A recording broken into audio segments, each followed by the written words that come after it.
and welcome back to Otaku no Video. As always, thank you very much for joining me for my review of Season 2 of Rurouni Kenshin, the TV series. And hold on, before you turn off the review or, switch to another tab or whatever, you're probably wondering why the heck is Brent reviewing Season 2 of an anime series that came out in 1997.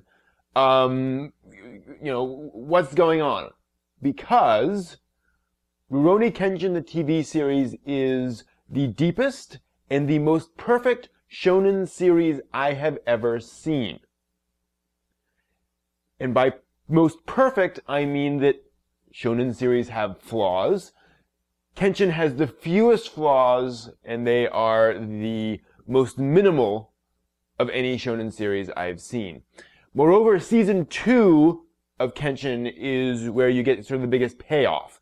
Season 2 is introduction to the characters, the relationships, and the underlying problems that the characters face, while Season 2 is really delving into those questions and starting to answer some of those questions about Kenshin's problems, the main character's problems.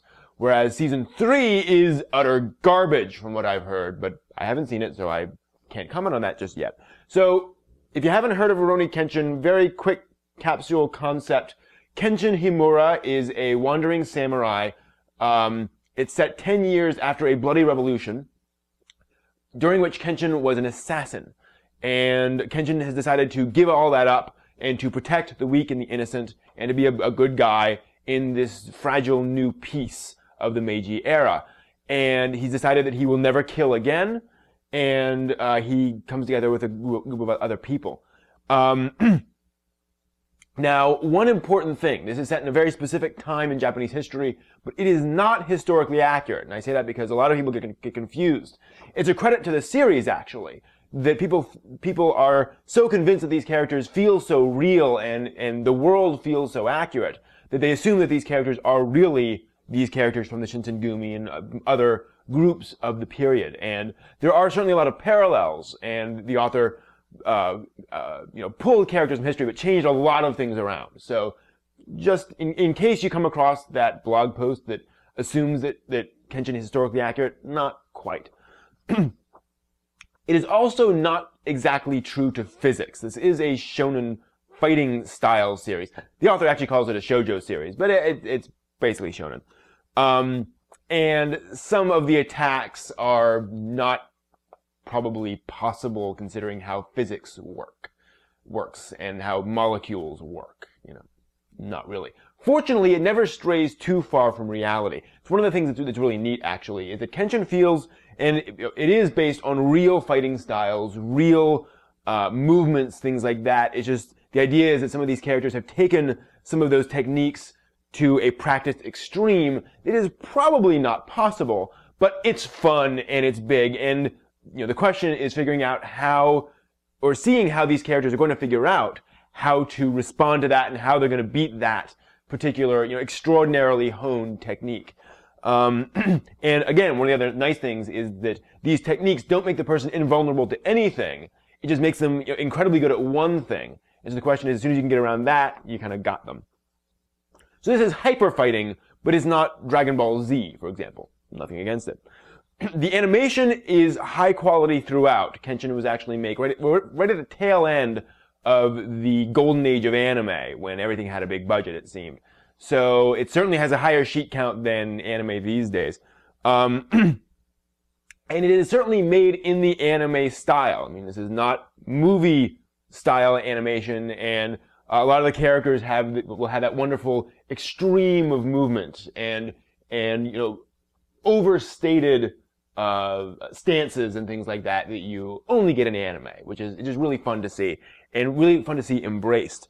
There is also a big variation in visual style and art style and character design from one episode to the next sometimes. It's clear there are a few episodes that were just farmed out to a completely different anime studio. And it's not that the art style will change to, chibi or panty and stocking. It's that, the eyes are suddenly not nearly as big. Or the color palette is just shifted in a noticeable way. It's not bad, it's just different. So just be aware of that you're going to see some variation in art style over the course of the series. The direction overall is amazingly effective. I mean, most of the time, in fact, almost all the time, I never even thought about the direction. It just worked. And there are sequences where beyond that, these sequences are just perfect blends of visuals and direction and music and pacing and mood and emotion, and all these things just all work together into one of these legendary sequences. And there are several of those over the course of season 2 of Kenshin. I mean, there's no wonder that this director was then tapped to direct Gundam Unicorn.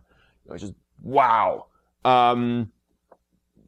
Effective consistently.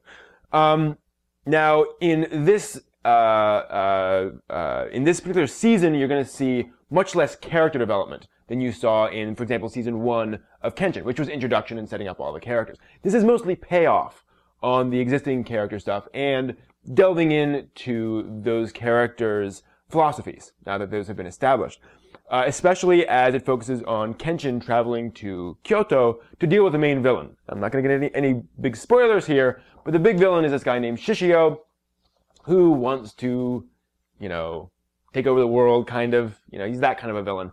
And he's the kind of villain who, the more time the series spends on him, the less interesting he gets, to be honest. He starts off as this very strange, very self-confident guy who's gathering all these bad guys. And then you spend more time with him, and and you see him fight. And to be honest, there are points at which he's just stupidly powerful. Like, he can stop or deflect any attack just because he can. Fortunately, that gets resolved, and I'm not complaining too much. I do want to do a digging deeper video into Kenshin and sort of delve into that. So it's mishandled at times, especially leading up to the ending. But the ending works. No complaints there. It's just there. Yeah. And fortunately, most of season 2 focuses on Shishio's lackeys and the other characters who he's gathered for this whole thing. You also get a number of other characters, starting from back in season 1, who have started to align themselves against Shishio. And they're not exactly for Kenshin, a lot of them. But they're at least trying to stop Shishio in some way. So you get a lot of interesting matchups moving up to that ending. And one of the nice things is, if you don't like a particular character, just wait an episode or two, and then we'll move on from that character. It's also nice because it's not like the typical tournament battle thing you get in a lot of shonen anime, where it's just, we're going to throw a bunch of people together and they're going to fight until we get, through 50 episodes or so. Each one of these fights means something, and it changes the game depending on who, on what happens. And not just in terms of who's going to be fighting next, but in terms of what that person can do with his other group, what that means historically, what that means for, the resources that are available, and so forth and so on. You also get the fact that a lot of these characters know each other. So, one person getting defeated is important. So it's not like a typical shonen thing. We also focus in this season on addressing some aspects of Kenshin's philosophy. Season 1 kind of focused on the question of, can he do these things without killing anyone? Is that even possible? There's some pretty nasty folks around. Season 2 asked the question, is that even right?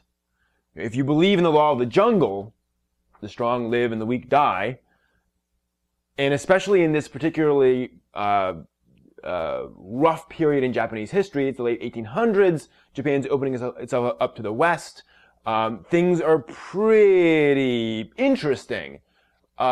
Shouldn't the Japanese be focusing on strengths rather than keeping the weak around, basically? And what's great about Kenshin is that in other shonen anime, questions like that will show up as themes. Folks will ask the question here and there. In Kenshin, the question is asked and it is answered. Characters will have discussions about these things, and during their fights, they will go back and forth about these things. Much like what you'll see in Gundam, for example, where during a big climactic fight, folks are actually screaming philosophy at each other. That kind of happens in Kenshin, and what's great is it is important to address these questions. And also, it's part of the fight. These characters are trying to get the other person frustrated. And so they do that by asking a question saying, well, you're not doing the right thing. That's stupid what you're trying to do. And it's kind of goading the other person. And that is important to the fight. So it's one of those great things that it actually makes sense. And so those themes are really addressed in this. You actually get some interesting stuff out of this and some interesting thoughts out of Kenshin. It's one of the things that's just stunning about it. I also want to mention the voices.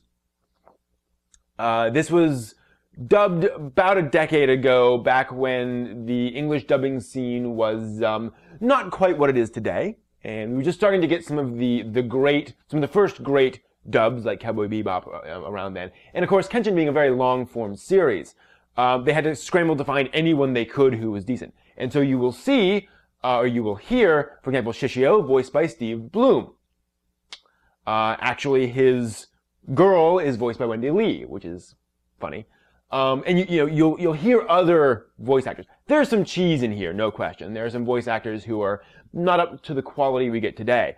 But overall, this is a very good dub. Very workable, very listenable dub. Again, considering the quality of the day and considering the number of characters that you have in a series like this. So, good job for doing the best they could at the time with the quality of voice acting that existed out there. We just didn't have a lot of Steve Blooms and Crispin Freemans and so forth and so on out there. So those are my thoughts on Rurouni Kenshin Season 2. I hope you get a chance to check this out someday. Definitely you want to go through Season 1 if you can, because you want to understand where all these characters are coming from. And it was extraordinarily rewarding. I am very glad to have seen this. This is one of these, I think back on this thing and grin. It's that kind of an anime. So, if you want to watch Rurouni Kenshin, stop by streamsuki.com, which is an index of free legal anime streams. Kenshin tends to pop up on the legal sites now and again in different places. And if you want to talk about Rurouni Kenshin, please stop by my website at otakunovideo.net. And I'd love to talk about this and other interesting anime and manga with you. So that's it. Thanks for watching. And until next time, that's right. Actually, I do work for NASA.